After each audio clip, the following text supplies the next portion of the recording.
Hey, what's up everybody? It's Victor over here at the Fishroom. Welcome back to another Tankful Thursday. I had a really crazy week this week moving the Fishroom. I lost some fish, and I had a lot of mishaps setting up this 210. I had some leaks. Technically I had 4 leaks, and it delayed me putting out the video because I had to take care of the leaks so I could move and put the fish in. So I'm sorry about that, guys, but I had to deal with it. I actually cracked open a PVC pipe while I was putting it in. Like, I screwed it in too hard by hand and it broke the PVC pipe. It's kind of crazy to me, but anyways, I had to deal with all that. Got all the fish in though, but I didn't get to escape this tank because the wood floated and it would have been just a waste of time. So what I ended up doing was I just planted some of the plants that needed to go in there, like the swords, to make sure that, you know, they get the roots in there, and then I'm gonna plant everything else later. So yeah, I'll kind of show you guys what's up now and what happened in the whole process, so stay tuned.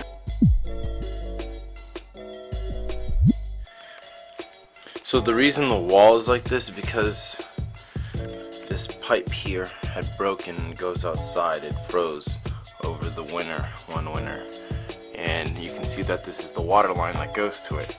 And this is very beneficial to me that this is all opened up right now. I mean, this is just you know, movable ceiling tiles, like foam padded ones, so it's pretty easy to move anyways if it wasn't here.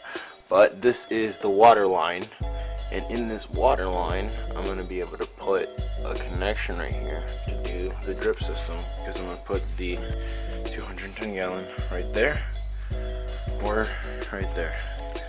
It's probably going to go in the first spot because of space issues here. But yeah, this is going to be the new fish room. It's pretty big. Alright, so I vacuumed and then mopped the floor, got all the dust off, getting ready to paint. All of the wood has been cleared off, vacuumed all back there, and now I'm just gonna wait for it to dry, put the painter's tape around the border of the floor, and then I'm gonna start to paint.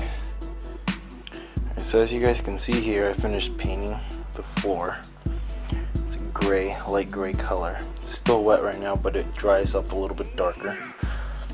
There's a few holes in the floor from where the carpet used to be, but those holes are pretty much going to be covered by the tanks because they're all along the wall. And if I can't get the walls up and those back walls over there in time, I don't think it'll be a problem as long as I add some extra insulation and cover it up with something. The tanks are going to be in front of the one on the right over here, and then this is going to be covered up with something, so you're not ever going to be able to see that. So I'm not too worried about it. It's, you know, getting there. It's almost done, and then I'll show you guys what it looks like when I move the tank over in a couple days. Alright, so now I got the light on so I can see. I was able to get my substrate down. It's not perfectly even, but I'm not going to be picky right now because I'm kind of in a hurry. What I did was I put down a layer of fluorite, and then I put down fluorite sand, and then I put down a layer of regular sand. Now I told myself I was never going to use regular sand again because under a lot of light you get cyanobacteria on it. So I'm hoping I don't hate myself in a few weeks for this. But I have no other option right now because I don't have any other substrate, and this tank has to be set up. So let's see how it goes. Now to add the wood.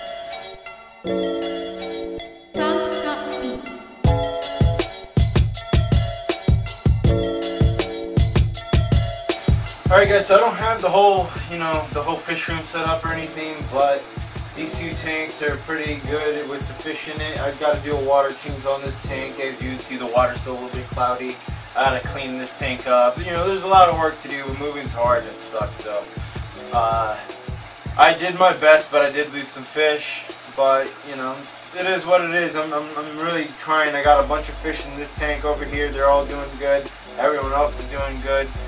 You know, it's just, yeah, Corys are hard to move.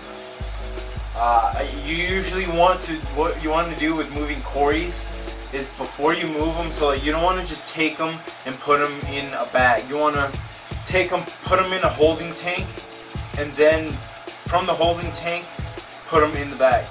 So what that does is it makes them easier to catch, because what happens is the cories will release this toxin, and it killed all of them except for like one. One lived. Yeah, I didn't do it. I was just at a talk for the CCA meeting talking about this, but I just didn't have a tank open when I was moving those. Yeah, it was chaos. But yeah, I lost all of my stir-by cories, and I lost one Matumi Hunter. And I think that was pretty much it. I don't think I lost any of the other fish. Yeah.